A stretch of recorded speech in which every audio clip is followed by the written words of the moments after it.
তৃণমূলের নেতা কর্মীদের 17 বছরের পরিশ্রম, 17 বছরের আন্দোলন, 17 বছরের আত্মত্যাগ, এর বিনিময়ে বাংলাদেশ আজকে আবারও গণতন্ত্রের পথে হাঁটতে শুরু করেছে।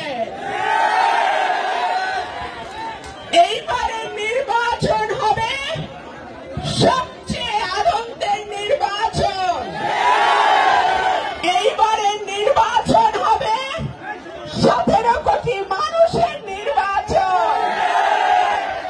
এইবারের নির্বাচন হবে বাংলাদেশ জাতীয়তাবাদী দল বিএনপির নির্বাচন। আমাদের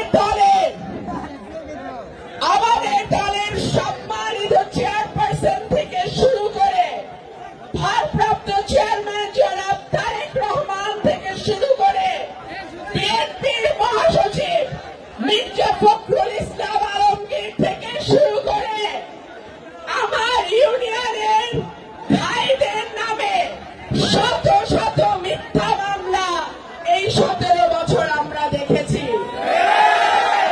এই 17 বছর আদালতের বারান্দায় বারান্দায় আমাদের হাঁটতে হয়েছে। ব্যবসা বাণিজ্য করতে পারে নাই, সরকারি চাকরি হয় নাই। আমার বিরুদ্ধে 10টা মামলা, তার মধ্যে খুনের মামলায় আছে 3টা। আপনার আমার কারো জীবনে কোনো শান্তি ছিল না, ছিল? কিন্তু আমরা একদিনের জন্য দলের আদর্শের বাইরে যাই নাই, এক মুহূর্তের জন্য সরকারের সঙ্গে আপোষ করি নাই।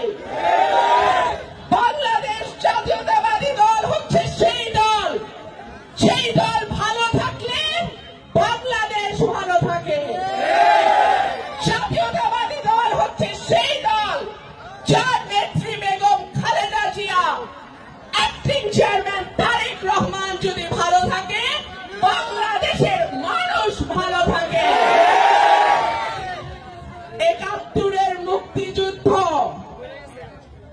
বিএনপির প্রতিষ্ঠাতা শহীদ প্রেসিডেন্ট জিয়াউর রহমান মাঠে ময়দানে যুদ্ধ করে এই দেশটাকে স্বাধীন করেছে। 75-এর পর যখন বাংলাদেশ আবারও দিশাহারা, বাংলাদেশের দায়িত্ব নিলেন শহীদ প্রেসিডেন্ট জিয়াউর রহমান। দুর্ভিক্ষের বাংলাদেশ, ভাতের অভাবের বাংলাদেশ, দরিদ্র মানুষের বাংলাদেশকে তিনি উন্নয়নের মহাসড়কে নিয়ে গেছেন। শহীদ প্রেসিডেন্ট জিয়াউর রহমান তার 3.5 বছরের শাসনামলে বাংলাদেশের যে অভূতপূর্ব